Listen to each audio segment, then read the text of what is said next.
Well, we continue to track the assassination attempt against Slovakia's Prime Minister. Robert Fico was critically injured after the attempt a short while ago. The government has said that the Prime Minister's condition is life-threatening. Now, according to reports, 5 shots were heard, with one hitting Fico in the abdomen and several other places on his body, including the arm and the leg.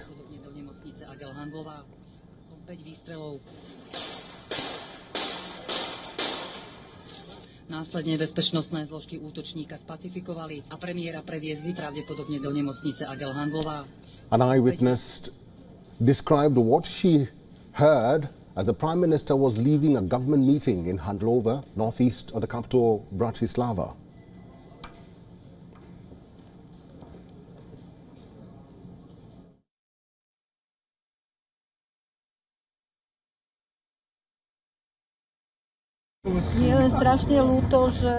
We went to shake hand to Mr. Fico. I was taking pictures of him when he walked out of the building. We were waiting for a long time and we were excited. Even one man was standing there for a long time. At this moment we heard something. We thought someone made a joke and threw a firecracker on the ground. That was my first reaction.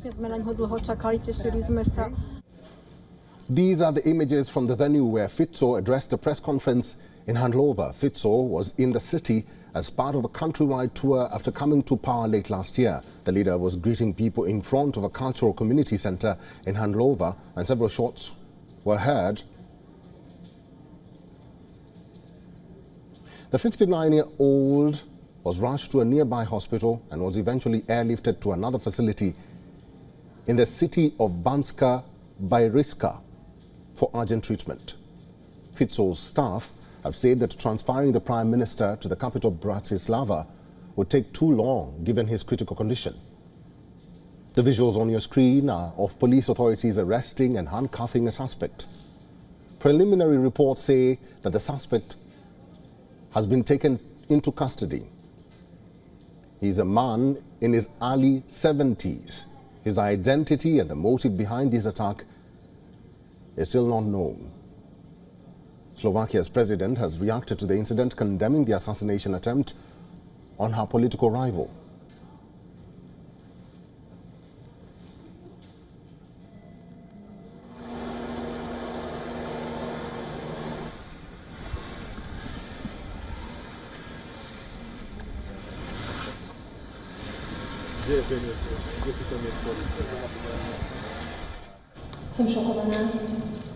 I am shocked. We are all shocked by the terrible and malicious attack on Prime Minister Robert Fico.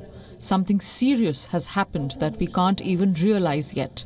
A physical attack on the Prime Minister is primarily an attack on a person, but it is also an attack on democracy.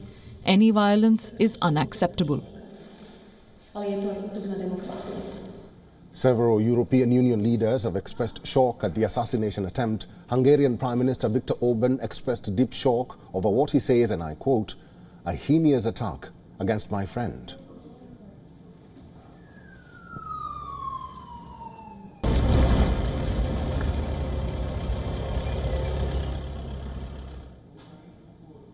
Let's talk more about this. Ben Aris is the founder and editor-in-chief of BNE IntelliNews. Ben is now joining us from Berlin. We also have our correspondent, Susan Teherani, in New York. I'll begin with you, Ben. Welcome to the program. Several leaders have condemned this assassination attempt. We are still receiving condemnations from across the world. Moments ago, German Chancellor Olaf Scholz was addressing a gathering. Do you have any information about what the Chancellor said? No, I'm afraid not. And other than the press spokesman has said that they condemned the attack, and the response throughout Europe, within Slovakia itself and across the political spectrum, both supporters of Fico and the opposition have condemned this as an act of political violence, which they've said is unacceptable.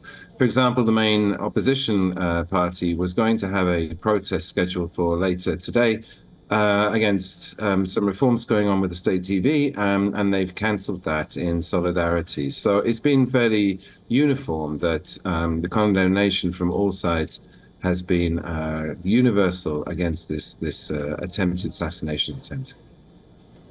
All right, Susan, we understand that the U.S. First Lady Jill Biden was to embark on a two-nation tour, including Slovakia. Do we know what the trip was about, and have we had any update from Jill Biden's office regarding any changes to the plan of this trip?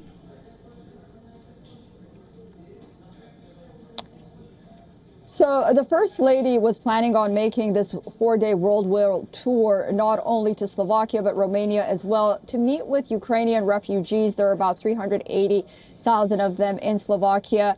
And while, First Ladies will not really talk policy or politics, she was expected to meet with U.S. personnel as well as those refugees. Now, with this incident, it's yet to be seen whether or not she'll curtail those plans or make arrangements around it. We do know that she was planning on meeting with the First Lady of Romania, but other than that, we're waiting for updates to see what happens with her trip. Ben, coming back to you, Fico is widely considered and regarded as a populist leader. He doesn't like immigration. He's not known to, support some things that the media does in his country. He's known for making controversial statements. But people in his country are saying that politicians all across the country should unite and show a unified face. Do you think this will happen, or your reactions to that? Well, Slovakia is in a difficult position, and since Fico came into power, and so much as it was very much polarized by the election, that he remains a left-wing populist politician, but he's been drifting towards Russia and tied up with Orbán, the Hungarian prime minister, who was also relatively pro-Russia. And this has divided the country very much, because Slovakia is very much an EU country, and the population are pro-EU, they're pro-support Ukraine, and Fico has been cooling on that. He's been talking to Moscow about gas deals, and he's condemned the war in Ukraine, which he says should stop. However, he does support Ukraine's eventual membership of the EU. And this has introduced a lot of tension into the country. When he won in the elections in October, he won, but with less than 50%, and was forced into a coalition. And this tension has been in society. I think at the moment, in the face of the assassination attempt, everybody's condemned that and said that's unacceptable. However, I don't think in the broader picture, when this passes, and presumably he recovers, that it's going to unify the country. Those tensions will remain. It does look like he's going to recover. The latest reports we've seen say that his condition is stable, although he was very severely hurt, taking at least one bullet in the stomach, and as well as several others, 5 shots fired in total, of which 4 reportedly hit him, 1 being life-threatening. Susan, we've had so many reactions from world leaders, including the President of the United States, Joe Biden. What did he say? Yeah, the president was delivering remarks at the National Peace Officers Memorial Service at the U.S. Capitol building. He, of course, condemned the quote-unquote horrific act of violence after the shooting of the Slovak prime minister. He also said that our embassy is in close contact with the Slovak government, and he continues to receive updates. All right, Ben, finally, this incident has shocked Europe because there hasn't been any case of assassinations or attempts to leaders in Europe for over 3 decades now. But what lessons can be learned from Fico's fate when it comes to security of presidents and prime ministers in Europe?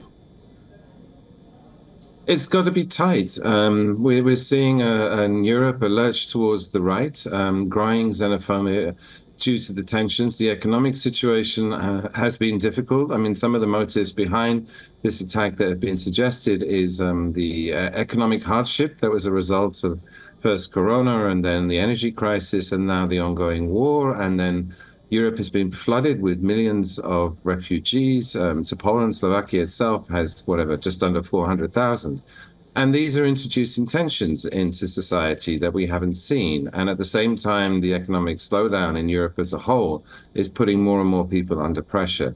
And I think that reflects on the politicians, their security, that the security teams are going to have to be a lot more careful because, there are people now who are starting to take action. The motives of this particular attacker are unsure. He's reported to be a 71-year-old man, some sort of writer. He was reported to be disorientated when he was arrested, so it may be some sort of mental problem here. But as I say, for security teams across the nation, across the EU, they're going to have to be more cautious, I think.